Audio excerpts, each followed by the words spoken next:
This is 8 Minutes, a podcast helping you understand the energy and climate challenge in just a few minutes. I'm your host, Paul Schuster. About 70% of New York City's emissions come from their buildings, which is why New York has been on the forefront of crafting innovative solutions on how to decarbonize this important sector. One of those tools that policymakers have rolled out is something called Local Law 97. It's a building performance standard that requires buildings over 25,000 square feet to decarbonize, 40% by 2030, and fully to net zero by 2050. And after a few years of prepping and organizing for the law to take effect, the first requirements for energy efficiency and greenhouse gas reductions started to apply here in 2024. So I thought it would be a good time to revisit the law, its impact on New York, and get a perspective on how the city's buildings are doing in complying with the mandate. And for that, I turned to Luke Surowiec, who's a director at ICF. And ICF implements the New York City Accelerator on behalf of the Mayor's Office for Climate and Environmental Justice. Luke's the Accelerator's program director, and the Accelerator aims to activate the resources necessary as the city embarks upon this building decarbonization journey.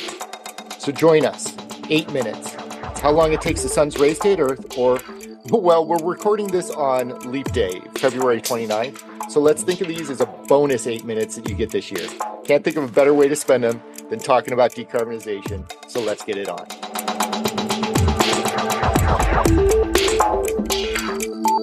Luke, welcome to the podcast. Good to be here.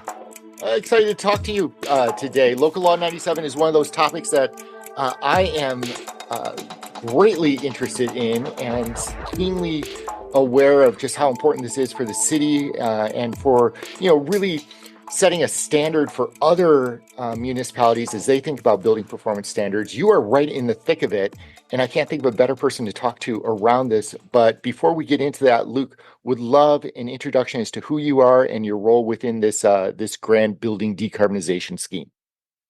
Sure. Like you said at the top, I'm with ICF. I've been here for about 12 plus years, and most of my time here, I've been actually supporting New York City and the decarbonization journey of policies and programs. I'm from New York City, so it's nice to work locally. As a Boston person, I won't hold that against you. It'll be fine. But being able to do something directly in the place you grew up with with such a big impact is really the most exciting part.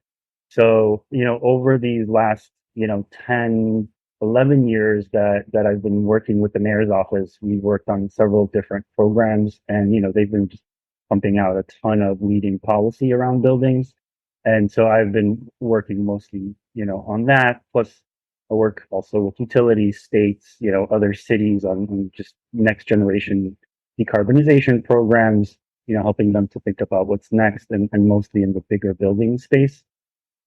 With, at this point, I think I've been in and out of thousands of buildings and worked with tens of thousands of stakeholders. So I've been in it for sure. It's fantastic. And I will get to a description of what the New York City Accelerator is, but maybe we should start with what Local Law 97 is. Can you give us a little bit of the background as to what this law is and what it portends and how it affects some of the buildings in New York? Sure. So at a high level, the law affects about 50,000 buildings. So those are all the buildings over 25,000 square feet. And the idea is that we are, every 5 years sort of ratcheting down the allowance that each building has of the amount of emissions they can emit. So it's calculated on a per square foot basis. There are coefficients based on specific use types. So somewhat complicated calculation, but it's, once you understand it, it's pretty easy. And the idea is that we're driving the buildings down to net zero, and starting actually next year is the first reporting period for most buildings. What that means is that we're looking at actually calendar year 2024, which is now. And, we'll be looking at that compliance period for the next 5 years through 2030. And then in 2030, you have the next sort of ratcheting down. It's looking like, about 10-15% of buildings are projected to look to have some sort of a fine at this point for this. I'm sorry, you said 10 to 15%? Correct. Out of that total 50,000 for this first compliance period, which, which is a lot, and that's probably why this is such a big deal and such an important law that everyone's thinking about. That said, it's a lot. That projection is less than what we projected in 2019 when the law was originally passed. But either way, by the end of the decade, by 2030, most buildings, about 70+%, will have to, take some sort of action. And then obviously everyone will have to take some sort of action to get to zero. Yeah, so you glossed over it a little bit, but this is a law that actually has some penalties associated with it, in the fact that if these buildings do not comply, there is a financial consequence to them not decarbonizing.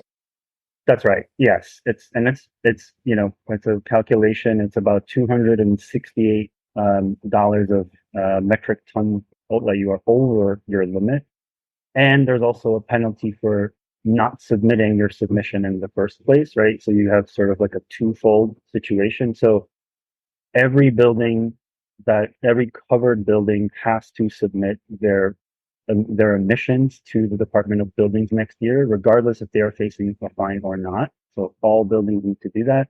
There's a fine there too. It's the floor area times 50 cents per month. So it's actually pretty hefty just for non-submittals. And then, the other side of that is the overage over your allowance. So at the very least, submit the report, submit the progress that you're making, and then there's this ratchet of really lowering the carbon footprint for each of the buildings as it moves forward. I would imagine this first period through 2030, you said, would be relatively straightforward. I'm thinking these are kind of the low. Is it appropriate to think about it as the low hanging fruit of what they're chasing, or are we getting into some of the really meaty details around what a large commercial building needs to do in order to get to a target? Yeah, I think the first compliance period is really what I call bread and butter energy efficiency, for the most part. I mean, we would love to see buildings start to fully decarbonize, meaning, considering, electrification options, considering solar and other ways as soon as possible. But, that isn't always possible, isn't always necessary. It depends on the specifics of the building and the business. So the way I see this first compliance period is that buildings will be able to comply by just doing what they should have been doing all along, which is, improving operations, doing, lighting upgrades, HVAC improvements, envelope improvement, just the typical efficiency work. And most of them will be able to get there. Great. So let's talk about the New York City Accelerator, which, as I understand it, is a program sponsored through the New York City Mayor's Office of Climate and Environmental Justice, developed with partnership with ICF, with whom you work, and you're the program director there. Talk a little bit more about the accelerator's role and how you're helping some of these buildings, become educated and comply with, to give the audience a perspective. Local Law 97 is fairly innovative out there in the marketplace, right? There are building performance standards are growing in terms of the number of them that cities are enacting. Local Law 97 was really the first one that put some meat behind the bones and sat there and said, yeah, we're going to hold you to a standard to decarbonize under a rigid timeline, under a schedule, under a ratchet period that we are going to assess financial penalties against. And since then, Boston's picked it up. Cambridge, Massachusetts has picked it up.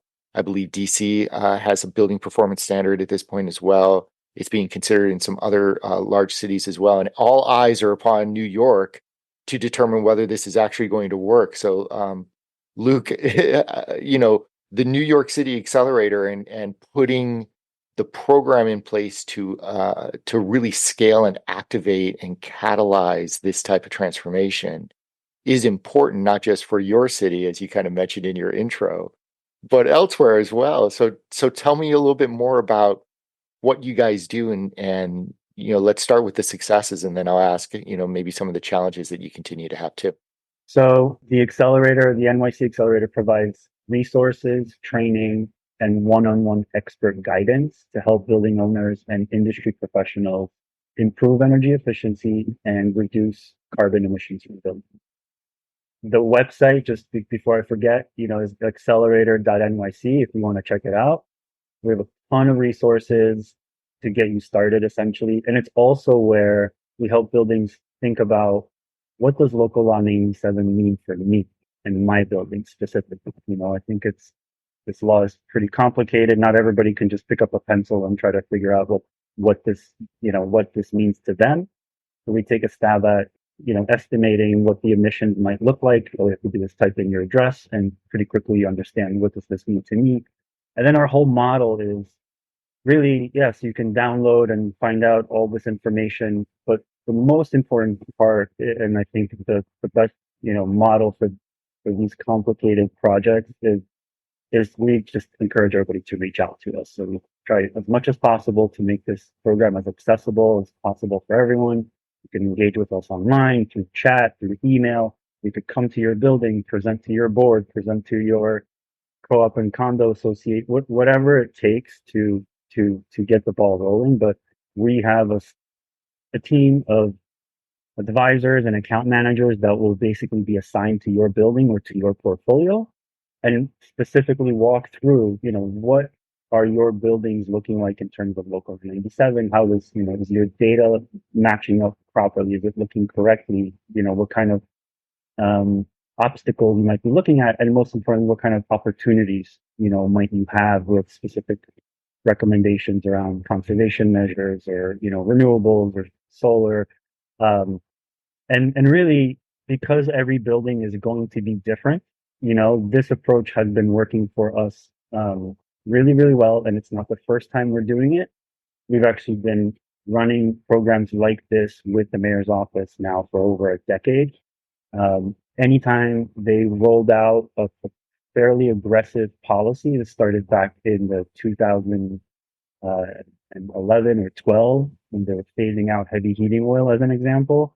They looked at aggressively looked at big chunks of buildings that were, either contributing largely to to big pollution, like before it was with heavy heating oil.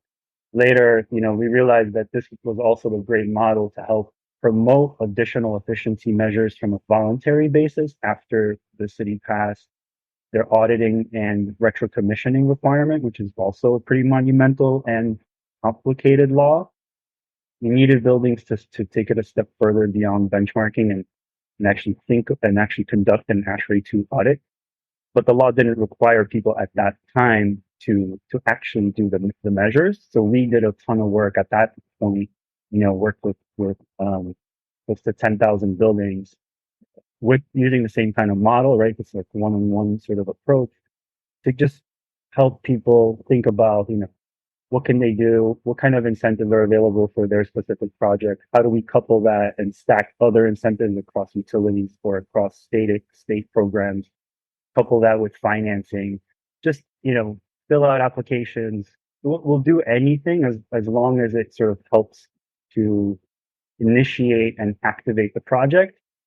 But of course, we don't actually do the actual, right? We're not installing the boiler. We're not installing the solar array. We're connecting folks, planting the seed, connecting folks to professionals that can do the work, that are also connected to various utility and state incentive programs, and basically just kind of lifting the job off the ground. And we'll remain and stay in your corner as long as we need to, and then move on to the next one. And that's how we've been able to scale to, right now we're working with close to 17,000 buildings since about 2021, when we started this version of the accelerator. It's almost 1 billion square feet that we've touched in one way or another. That was going to be my next question, is just to understand how successful you've been in terms of access and getting buildings to understand that you are there as a resource to help them access those different resources, as you mentioned. It's about 1 billion square feet that we've touched. About, half of that. So about 9,000 buildings we're tracking that have taken some sort of action since 2021, whether it's planning, decarbonization planning, or kind of aligning their actions and plans around 97, understanding what 97 means to them. And then almost half of those in general that have what we call complete have done some sort of a retrofit. So whether it's lighting or HVAC or solar improvements, we're also tracking that. So it's really, we meet customers and participants where they are. Um, we try to push them as far as we can on their decarbonization journey to get them to, zero ultimately. But we know that this is a transition. And so, we try as much as we can to get folks to get to net zero. But at the same time, these are big old buildings. We have a lot of difficulties getting there. So it is looking a lot more like, sort of a linear path as the line toward net zero is, rather than sort of an overnight success stories, at least in this big old building sector that we're talking Yeah. about today. There's a lot more successes that I think we're seeing in other building sectors, which we can get into later. But this one requires sort of this really bespoke approach, if you will. Yeah. So, Luke, let's segue then into some of the challenges that you're seeing as buildings think about their decarbonization efforts. And you'd mentioned how the accelerator is providing resources around access to financing and access to incentives and access to, getting onto your website, you can actually find a list of contractors that buildings can use to actually start some of the execution or the engineering efforts or whatever it might be that they need to do to build out that decarbonization plan as they go forward.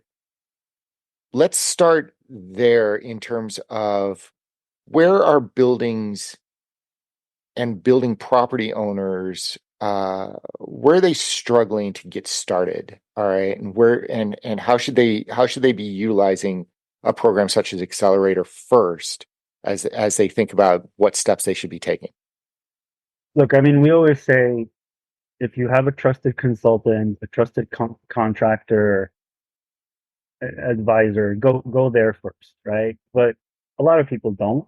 Um, a lot of people may be hearing a ton about this law, but don't exactly know what this law means to them, and they don't necessarily know if they should be trusting, eh, somebody that's trying to solicit business from them, or somebody even new that they're trying to, for sort of establish a relationship with. So we try to be that first place that owners, property managers, and service providers can come to, because we are completely, technology agnostic, vendor agnostic. We're a city program, so can't recommend any specific vendor, or a specific pathway. Yes, we want people to think about clean energy and eventually think about electrification, but that gives us a lot of room to play with, and sort of, allows us to couple the right solution for the right building and help them create the right team. So that's why we ask folks, yeah, go ahead, look up your building, start to think about what this law might mean to you. Go ahead, start to look at vendors, most importantly, just talk to one of our account managers to get down to the data, to understand, the ins and outs of the buildings. What are your priorities? What have you done? What have you, what you have in the process? And then we start building the project, right? If we're going a certain route for incentives, for example, and let's just say there's a utility program that is a perfect fit for that, particular solution that we think works. We have a relationship with utilities, sort of quickly try to get you signed up, quickly try to get you to a vendor that's qualified to implement that work and get the incentive on the back end.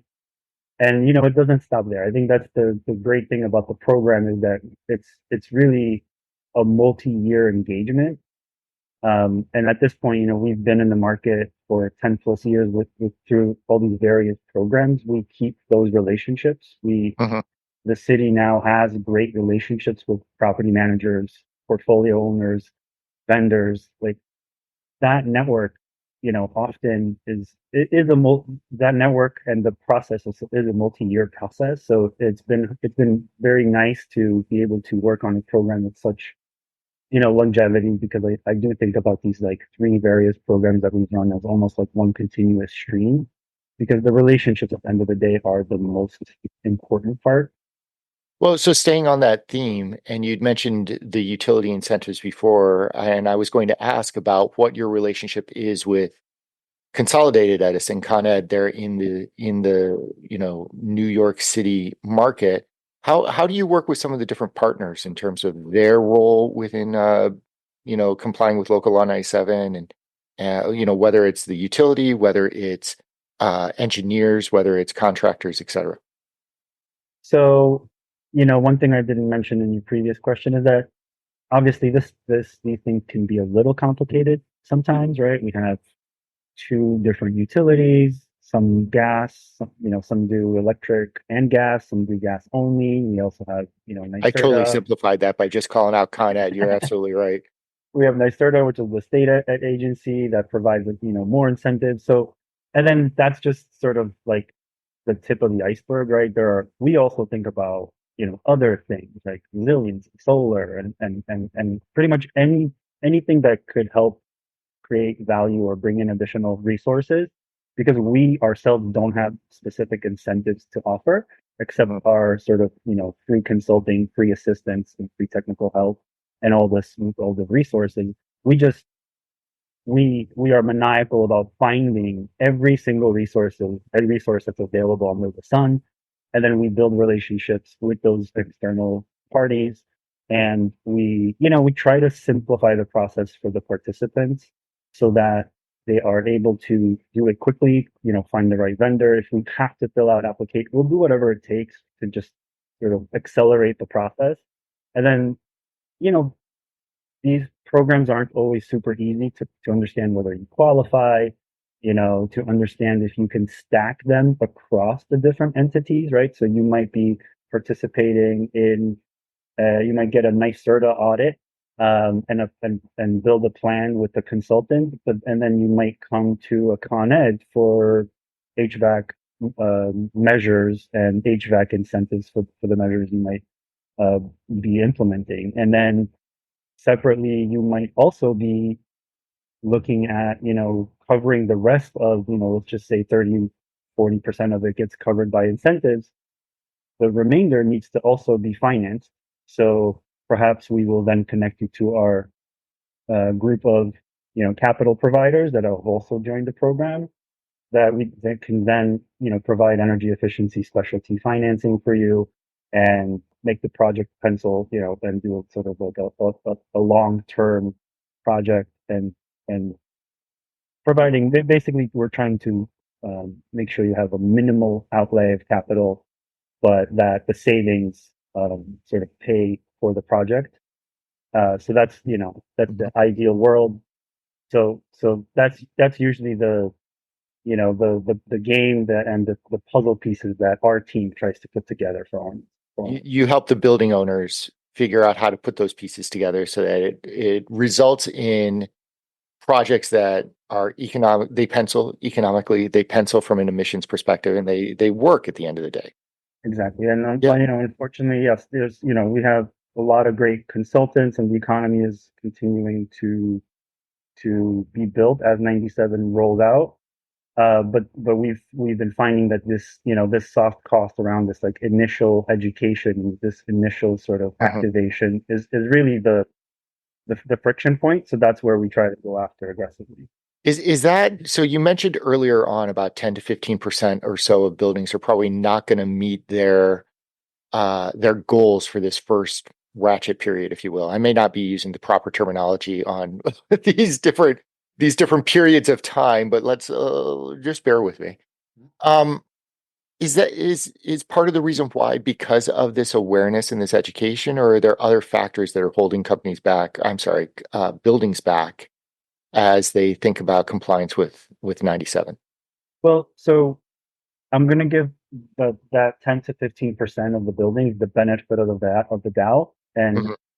and say they still have this entire year to comply, right? Because the thing about 97 that gets complicated is that we are all just projecting future energy use for future years, right? So right now, or in 2025, when the first emission reports are due to the Department of Buildings, we're going to be looking at calendar year 2024. So in theory, buildings should be doing work now. And, looking at the calendar, we're almost in March, right? So, but there's still some time to be, to do improvements. So I'm hoping that we're actually going to see that projection go down. We will ultimately see on in May in 2025 when everything gets submitted. Um, but yeah, we've been out there and talking about this, whether it's through our local I-87 support or, other like efficiency and decarbonization campaigns that we've been running in the city for years. So certainly it wasn't mandated before. Now it's mandated. So we do think that there are still some people that haven't really taken voluntary action, which is, I think the, that's the importance of this law is, I think we've tried the city has tried to push the industry as much as they can. And now, with the passage of the law, it's no longer voluntary. We just have to get there to mitigate the most, catastrophic effects of climate change. I think one of the things that you mentioned earlier, Luke, was around the economic benefits that come with some of these decarbonization projects as well. Lower energy costs. Yep. Just from an operating perspective of operating these buildings, it's going to save them money. Add on to that as they're thinking about the economic value of changing out a chiller or reskinning windows or whatever it might be. What Local Law 97 does with their penalty structure, and I'm going to put words in your mouth, feel free to push back on me, is it creates a greater economic incentive to invest behind these things, because it's going to have a return at the end of the day. So there are buildings out there that are probably more difficult to. They're always going to be there's the long tail to the Pareto curve, right? And there are going to be some buildings out there that are going to be really, really difficult to handle.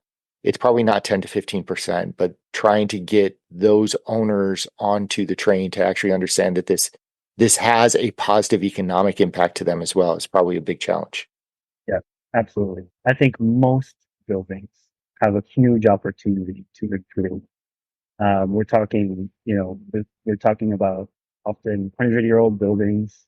Many of them have still, have seen oil, not only oil, but they've seen coal in the boiler rooms. So these are just big old buildings that, have been, I think, historically under maintained, historically overheated for, back in the day for good reasons, right? I think ventilation and other things were a factor back in the 20s and so, but there's new technologies now, and there's ways to make the buildings smarter, and we don't have to just be throwing our heating and money out the window, right? So I think pretty much every building in this larger building sector has opportunities that they can opportunities to improve, and so that's the whole point of the law, and that's the whole point of even the calculation, as the city says, they calculated that 268 as a reasonable um, um, sort of equivalent to savings that they might be getting. So the city does not want to collect penalties or fines.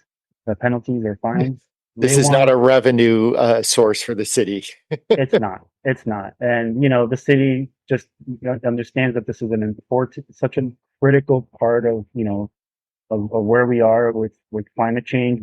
We've seen it on our own backs in New York City.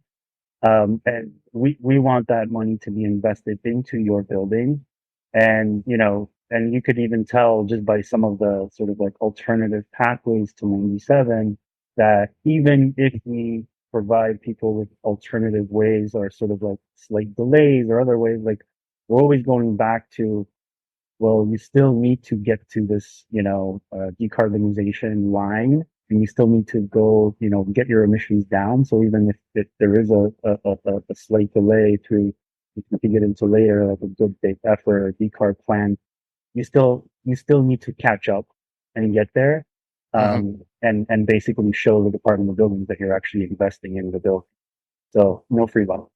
Yeah, so let me use that as a little bit of a segue because you'd mentioned earlier that this first period is, in a certain sense, just doing the bread and butter energy efficiency and doing the things that probably should have been done all along for a building. to your point, you really don't have an excuse not to do it, right? So it's kind of on you as a building owner if these penalties start to hit you. There are many resources out there to help you get through this. The next period, as we start to get into the medium hanging fruit, I guess, and we start thinking about that plan, that decarbonization plan, how are you advising buildings to think about the future, what they should be doing today in terms of preparing for that and preparing for this next ratchet cycle? So yeah, like you said, this first period, which is going to go from basically 2025 to 2030, is let's just squeeze the most we can out of the existing system, and most people will be fine. That said, let's start to think about what electrification may mean, and sort of further decarbonization might mean. And I think of these big buildings as systems of many systems within, right? Because of how big they are and the scale of it all, we really need to think about it as like progressive journey. So I almost think of local law 97 and any building performance standard as a carbon management journey that is Mhm. ongoing. It's not an overnight success, and it's not a one and done kind of thing for the most part, right? Unless you're building a brand new building, unless you can, stomach and right now make a big electrification project pencil right away. Great, you probably be fine for a while. But most of the time, for most of these buildings, we're sort of again like riding that net zero line down to zero. So the way we think about it, and this is just very, very gross generalization, right? Like in 2035, by 2030 and definitely by 2035, we expect to see a ton of people start to think about domestic hot water electrification. And that tends to be, a lot less invasive within, all the occupied buildings. We're talking about all occupied buildings here. It tends to be, a little bit, These are we like don't, heat pump water heaters and those types of things that we're talking that's about. That's right. Yeah. And, they're much larger, the equivalent of that for, a huge building, right? So not your typical water heater, but, it's a mix of solution. I have to simplify for myself, but Yeah. it all works. But, but in essence, electrifying portion of the domestic hot water will likely be enough to get you to that next cycle of local law 97, 2030, Mhm. 2035. I think as we go further beyond 2035, we definitely believe we will start to need to make a lot more progress on heating electrification. Now, I'm only generalizing because we are seeing many hundreds of buildings electrifying today within this size. Um, I just I talk big strokes because of the scale that I'm able to see, and I'm also looking at like what is happening with the single family home market and electrification there, right? Where in across New York State, we've electrified like 50,000 buildings in the last couple of years. We've all heard stories about, Maine and other states that are making huge gains within, but it's mostly within the single family market because the retrofit is just a lot easier, right? You come in, you swap out your heating system, you're good, and you tend to see a lot more efficiency gains there. Similarly, with new construction, we're already seeing most new construction projects, even within big buildings, being already specified and built as all electric, even ahead of the New York City requirement for all electric buildings next year. And, and then there are some pockets of like really good opportunities, right? So hydronic buildings, many commercial buildings are actually set up fairly well for electrification. We see a ton of buildings with these two-wall PTAC units. Those are, fairly easy to swap out for heat pumps. What's a PTAC unit? It's a package terminal air conditioner, right? So we swap them out for PTAC, PTHPs, which are package terminal heat pump units. But, the Got it. idea is that, basically if you have a through wall unit of any sort today, it's pretty easy to swap that through wall unit out for a heat pump equivalent with a similar footprint and a fairly low amount of construction that's needed. Where we start to see more difficulties, and I guess I will say, like thinking about this like as a hurdle coming in over the next 5, 10 years that we are, definitely working on, and many are working on this problem now. I think the biggest hurdle will be for these larger buildings that are operating with steam distribution systems, Hmm. which, believe it or not, in New York City, in this large building sector that has to comply with local law 97, it's about 70% of buildings have steam distribution systems. So steam running through the veins of the building, or the pipes and the radiators, not water and not air. Those are the hardest ones to electrify, because we're talking about potentially replacing the entire distribution system. And again, there are amazing vendors, amazing technology partners out there that are doing, amazing work. I mean, we're talking, some are putting in geothermal, some are some are converting some steam buildings to water and then doing air to water heat pumps. Some are, combining recladding with new distribution systems. So I'm not knocking any innovation. There's, hundreds and maybe even close to thousands of these projects in the works. But when I look at it, I think about the 50,000 buildings. And so there's a lot more work that needs to be done, I think, within that space to solve that problem. Now, definitely, I think solutions are emerging, and I'd say, one very self-serving solution is come and work with the program, because the program itself is that solution. It's basically, this is not an overnight success story. Instead, it's carbon management over time. And we Hmm. can think about the different components of your building, whether it's, like we said, domestic hot water, whether it's, unit by unit electrification, whether it's, space by space, we have stairwells and lobbies. These could all be considered as separate use, as separate spaces that could be electrified over time. And I could easily see a world where we are actually thinking about this as a modular opportunity, where we're sort of modulating, even within a year, uh, how much carbon we're emitting and how much we're, you know, diverting to a cleaner versus, maybe a browner source of energy, right? So again, other solutions that we've been really, really amazed by. NYSERDA is doing a really great pilot in the field. They're testing with two manufacturers, window air source heat pump units, right? So Okay. this would be an amazing solution, because that solves They're that all over the distribution place in New issue. York. It's pretty easy to swap them out one for one.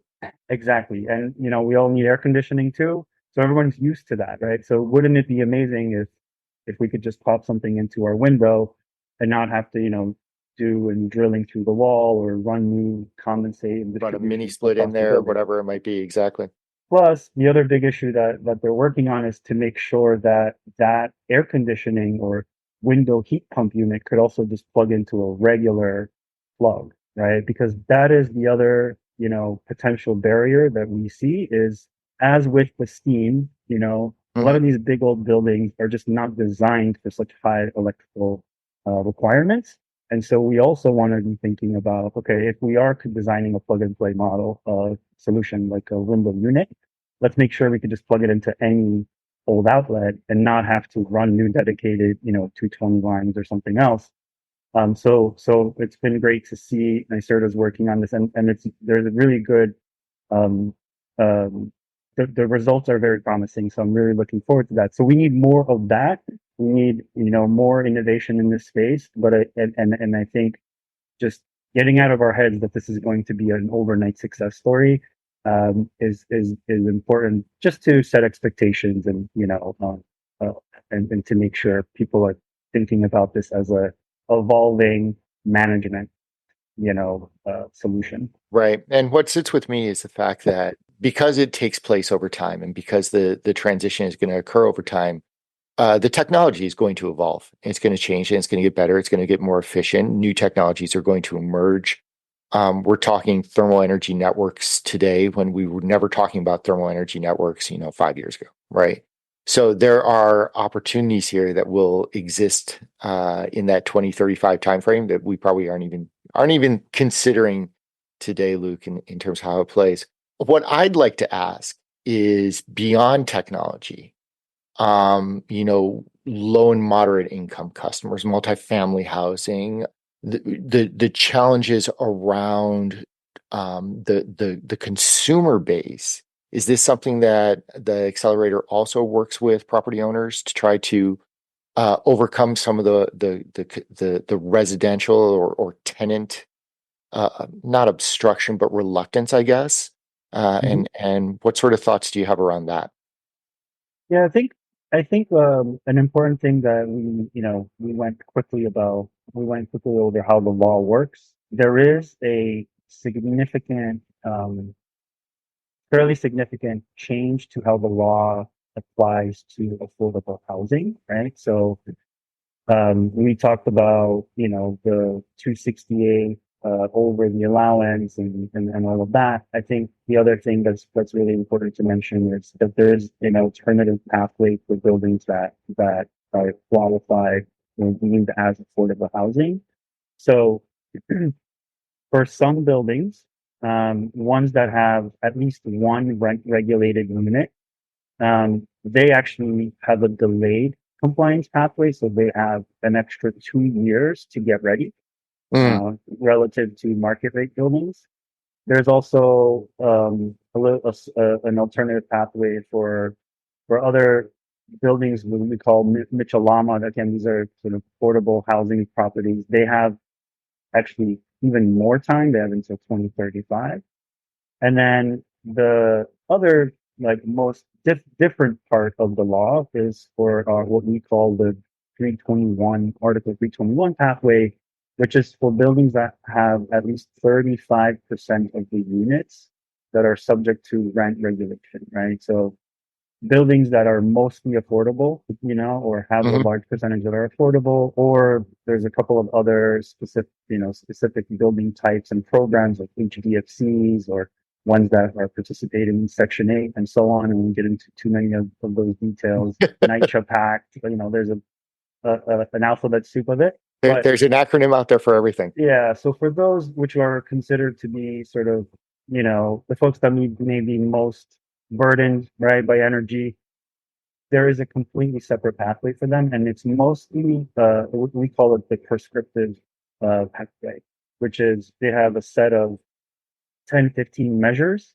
that I consider more sort of retro commissioning measures Mhm. that are required, and it's really just to improve operations incrementally, but not be a huge, burden on on the financial side. Eventually, we want all these buildings to move to fully decarbonize and to net zero, but this gives them, an alternative pathway, and it definitely gives them a lot more leniency. And then the way that the penalties are calculated is completely different. So they're, for them, they don't have an overage. It's just a basic penalty for not doing the submission or not doing the prescriptive path measures.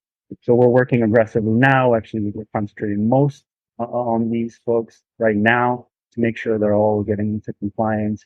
And that's actually a great example of how we're working with, utilities and other partners. We're actually running a pilot right now with Con Ed to help simplify sort of their package of incentives to directly be applicable to these 10, 15 measures. Because as we all know, like, Mhm. if you're in this industry, like it's not always very easy across, custom programs with prescriptive programs. And sometimes it's hard to mix and match. So we work with Con Ed to design a package that's sort of like a one and done situation, and encouraging everybody to look into that and to reach out if they're interested. But yeah, like that connection with the various incentive programs has been, a really important part because it does in some cases subsidize, 30, 40, 50% of costs.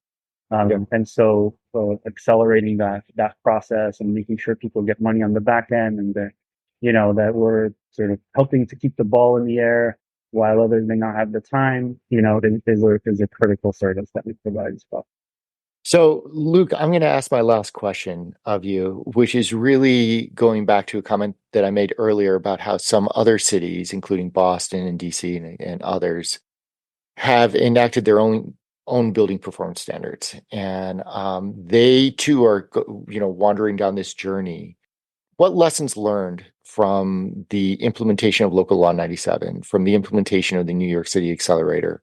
What are some of the lessons that you wish you'd known at the start of this journey that could support some of those other municipalities as they're thinking about their own decarbonization pathway? In New York City, and New York City definitely had the foresight to think about this ahead of time and a little bit of luck. Like I think we had these programs in the market running, and we got so much experience doing this, and we found out that it really, really worked. So I can't completely take credit that this was you know um, completely designed from the get go. But I think in hindsight, I think every aggressive policy such as building performance standards really needs to also think, that's like step one. Passing the policy is step one. And I think there are additional steps afterwards that need to be considered, in my opinion, right away, right? So, in New York, we quickly found out that, look, if passing the policy is the way to get to net zero or decarbonization within our largest, contributor to greenhouse gases, right? 70% of emissions come from buildings in New York, and many other big cities have the same problem. It's not cars. It's most of the time it's buildings, especially in big old cities. Then if we all agree that this policy is going to get us to the goal, to get us to the place we want to be, then let's make sure that the policies actually work and that they won't be questioned, that they won't be undermined, that they won't be watered down. And the most importantly is that people have the support to understand them. And basically that there is an ecosystem that's created to support the effort, right? Because this stuff is not easy and it gets pretty complicated quickly, which is why we always think about this like human to human approach. And so I think every city looking at building performance standards, passing the policy is sort of like in my head step one of the stool, or the first leg of the stool. I think enforcement is the second leg. Mhm. I've also been seeing some cities, some states falling way behind on compliance rates, meaning we're getting like sub 20-30% compliance rates for Mm. very simple, much more simpler regulations like benchmarking. And then the third leg is, this support arm, right? So we have policies, enforcement, and support, and that's like where our program comes in. It's all about the support. So it's thinking about how are you going to, as a city, folks need to think about how are you going to organize your data? How are you going to track people's compliance? How are you going to communicate this stuff to everyone?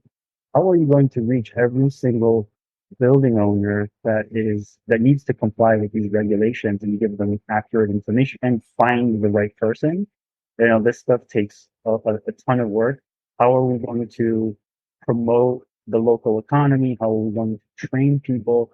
How are you going to do all of these things? And that's, really what our program does is we work in tandem with the mayor's office and the Department of Buildings. That's the enforcement agency. The mayor's office is the policy agency, right? And then we are the support arm. So we work together to think about communication, events, doing outreach, and then keeping track of all of the progress and keeping track of where people are. So there's a ton of nuances, and I think thinking about like long term market transformation, which is really really needed. You need to have somebody to do that for you, and I encourage folks to think about take a look at our program or approach, and just think about how do we make sure we are ensuring that the policy is here to stay, and ensuring that everybody knows about it, and ensuring that we all get to this beautiful clean air world that we all want. Yeah. Well, certainly what New York has embarked upon is a challenge, to take, what did you say, 50,000 different buildings, help them get through the decarbonization cycle to get to net zero over the course of the next 27 years, 26 years. I can't believe we're in 2024 already. And to do so in a way that makes economic sense, that brings all of the constituents along. The New York City Accelerator is a tool, a resource that building owners can reach out to, a trusted resource. And in the meantime, other cities, towns, municipalities who are considering building performance standards just understand the complexity and the challenge ahead of you. And as with anything, let's figure out how to make it easier. Absolutely. The amazing part about all this too is that it's also very, very clear that the whole world is going this way, right? What is really promising to me is seeing the biggest real estate companies now are aggressively, saying we will be net zero by, some of them by 2030, and so the writing is certainly on the wall. Now it's just a race to how quickly can we get to net zero cost effectively. But it's as simple as that. So it's been great to see that finally. Fantastic. Luke, thank you for joining me on the podcast today. Really appreciated the conversation. Thank you, Paul. It's good to be here.